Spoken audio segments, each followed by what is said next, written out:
So it's welcome to a new project we have, and we're actually shooting this in several segments because this apartment had originally started as the kitchen and the baths, but we decided because the board was so complicated and there was so much to get through that we finished the kitchen, we want to go through the kitchen and we'll cut in the before shots to it, and we're starting the bathrooms and it'll be 60 days to be done, but we did this in probably almost 90 days, not quite 90 days.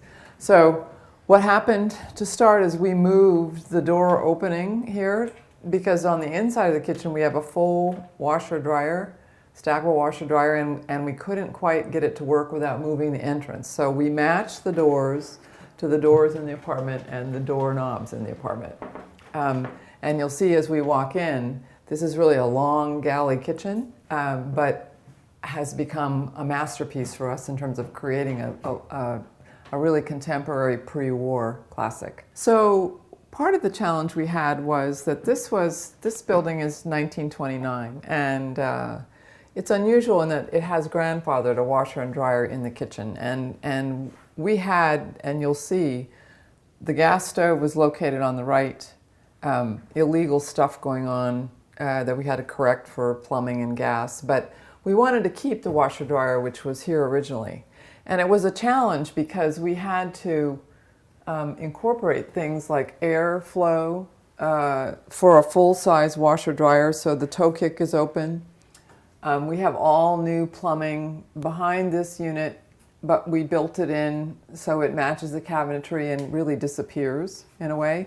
And this is another one of those typical Manhattan kitchens where we have to use every inch of space, but we really, I think, did extraordinarily well in finding custom details that make this kitchen very unique.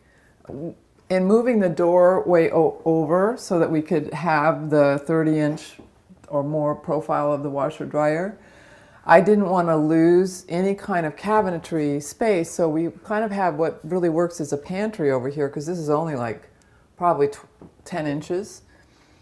But tie it in with a beautiful, the glass countertop that's done with an edge detail that's tying into the detail of the doors, the outside edge of the doors.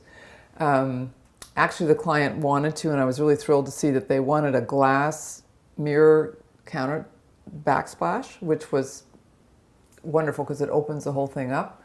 We've got on this side, most of the storage, and the hutch is the same depth as the base because we knew we needed the depth of it for chargers and things like that they need as an entertaining couple that cooks a lot in Manhattan, which is wonderful. And at the same time, to make it feel bigger, the fact that we did so much white and tied in this beautiful slate floor with the honed statuary backsplash has some of the silvers and grays and warmth in it that tied it into the kitchen. I mean, it's extraordinary. So we have a tiny, which is wonderful, 15-inch Marvell wine refrigerator, which is just perfect for them. We have incorporated things like shut-off valves, and there's a backflow sensor because this washer dryer actually goes probably about 8 inches behind or 6 inches behind this wall. So this jogs back very much like it does on the right side of the sink, because this behind the sink is the riser.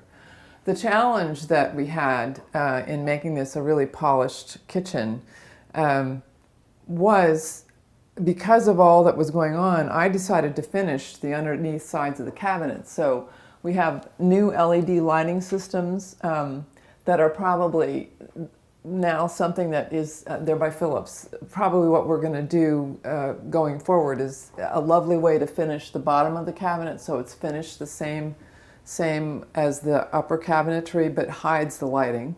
And every ounce of space that we could, we have a custom cabinet here because we've got downlighting over the sink, but we still wanted to, again, need every ounce of space, so they have their wine decanters and things like that fit in there.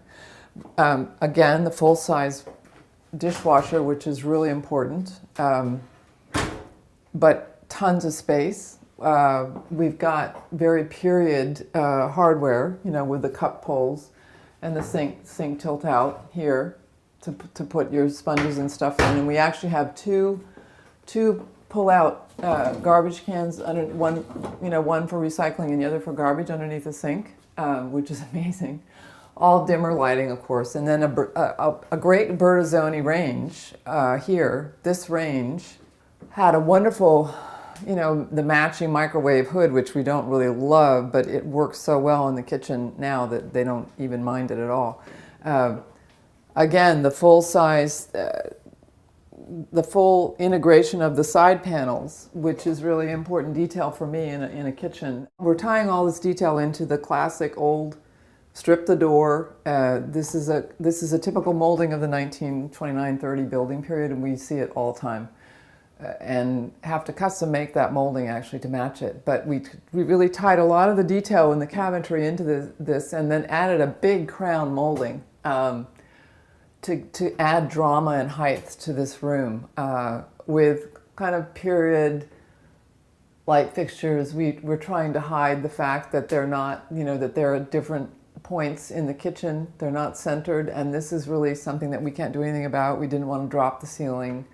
But the lighting, I think, works really well because the kitchen, as you can see, flows out and around the passageway, because it's a pass-through kitchen from the dining room to the front entrance hall, and we just have more space as we get through here, so you don't feel claustrophobic. The other thing that's great is we incorporated every ounce of space in this custom built-in shelving unit that has some of the other details and very crooked walls. Honestly, I'm not kidding you, there's probably about 1.5 inches difference from the top of this wall to the bottom that made it really difficult to work around. We also had other things that we were trying to tie into, and when you see pictures up above, we have a little shelf that goes over the door but lets us do more than less with space. And I think besides changing things, like doorbells and using every inch that we can of storage, we had actually one of those old coal, there was a coal bin here for some reason that we had to take out of the wall. But I think that what we have is probably one of my favorite kitchens in Manhattan, and I must say, for a couple that cooks, we can say ciao for now, and we'll be back to see the bathrooms when we're finished in this beautiful pre-war apartment.